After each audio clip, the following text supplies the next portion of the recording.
It's amazing what's happened in the last 30 years. There seems to be media that's always on. And this always on media is not restricted to just one medium.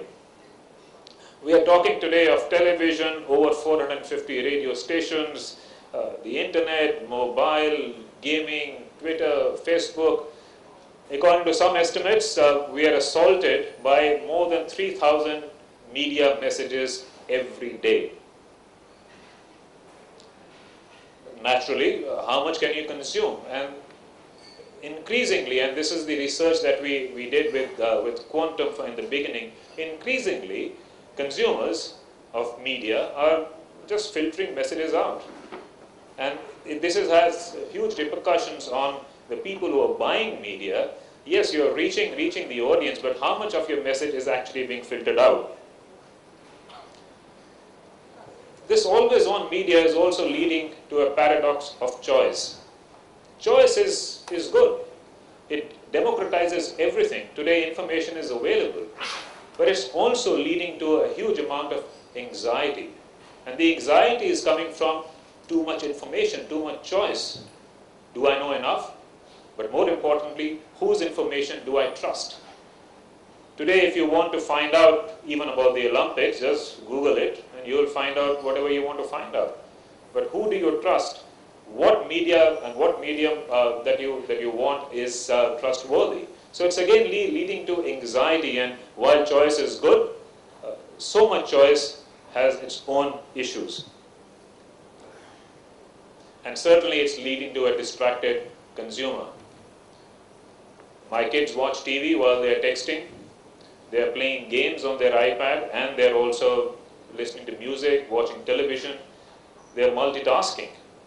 And always on media is actually leading to a very, very distracted consumer. The question is, are we messaging? Are there communication messages? Or is it communication noise? And I think increasingly, and this is again the research that Quantum did for us, proved that consumers today are not looking for more messages. They're actually looking for less noise.